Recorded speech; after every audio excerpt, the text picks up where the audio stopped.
Hello friend. आज हम लोग कुछ टाइप ऑफ फंड के बारे में पढ़ेंगे गवर्नमेंट ऑफ इंडिया के। तो there are three type of fund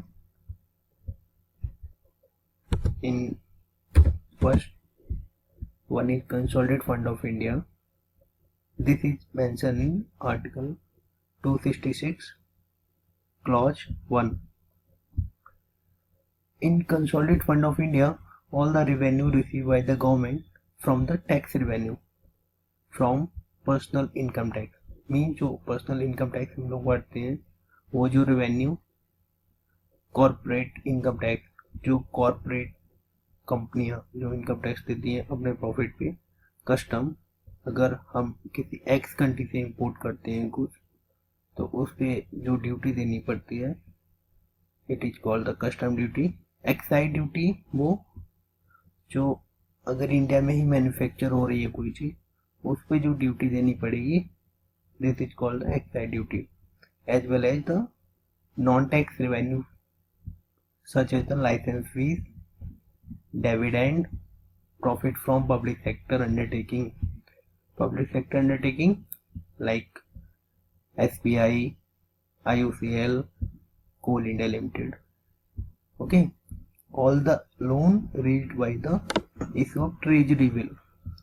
treasury bill जब गवर्नमेंट को किसी फंड का रिक्वायरमेंट होता है तो वो कुछ बिल इशू करती है, और internal and external loan all the money receive by the union government in the repayment of loan. Loan जो किसी कंट्री को दिया है उसका रीपेमेंट हुआ, सो दीज और all will form the consolidated fund of India.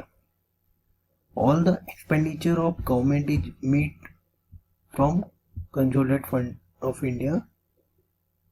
जो जितना भी खर्चा होगा, मेन जो खर्चे होंगे as authorise by the appropriate legislature, mean parliament का प्रायर ऑथराइजेशन कंपलसरी है इसको एक्सपेंडिचर करने के लिए।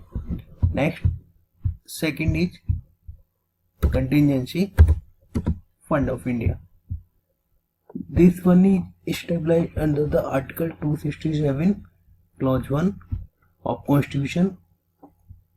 It is in nature of impressed, means money that is maintained for specific person, किसी specific purpose के लिए हमने इसको फंड बना के रखा हुआ है, और which is placed at the disposal of president to enable him or her to make advance to meet urgent unforeseen expenditure pending authorization by the parliament. Mean इस फंड को एक्सपेंडिचर करने के लिए प्रायर प्रेसिडेंट का permission जरूरी है, ना कि पार्लियामेंट का, बट बाद में उसका ऑथराइजेशन पार्लियामेंट से लेना पड़ेगा बस।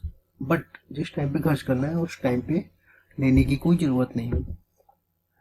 अगला जो फंड है वो पब्लिक अकाउंट ऑफ इंडिया है। Public account of India this is mention in article 266 clause 2 of constitution of India. This is made up of bank saving account of department ministry, जितने भी हमारे मिनिस्ट्रीज हैं, department है government के, उनके कुछ saving account है, उनमें डे टू डे का ट्रांजेक्शन होता है।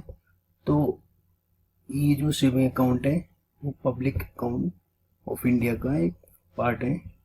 नेशनल इन्वेस्टमेंट फंड, जो इन्वेस्टमेंट अगर हम करते हैं पब्लिक सेक्टर यूनिट का, वो सारा मनी नेशनल इन्वेस्टमेंट फंड में जाता है, और ये भी पब्लिक अकाउंट ऑफ इंडिया का पार्ट है। डिस इन्वेस्टमेंट मीन जो पब्लिक सेक्टर यूनिट है उसमें government majority of share holder होती है, वो अपनी कुछ शेयर को बेचती है, उसका शेयर परसेंटेज कम हो जाता है, तो this is called the disinvestment. ये कॉम्पिटिटिव एग्जाम में क्वेश्चन आया भी है। तो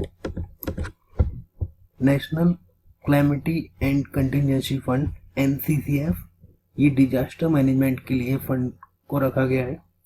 नेशनल स्मॉल सेविंग फंड, जो छोटी छोटी सेविंग बैंकों और पोस्ट ऑफिस में। डिफेंस फंड, प्रारंभिक शिक्षा कोष प्राइमरी एजुकेशन के लिए। मनरेगा फंड, जो scheme Mahatma Gandhi rural employment guarantee act, जिसमें 100 डेज का रोजगार कंपलसरी है और डॉट एरिया में 150 डेज का अभी गवर्नमेंट ने किया है। तो ये जो फंड है पब्लिक अकाउंट ऑफ इंडिया।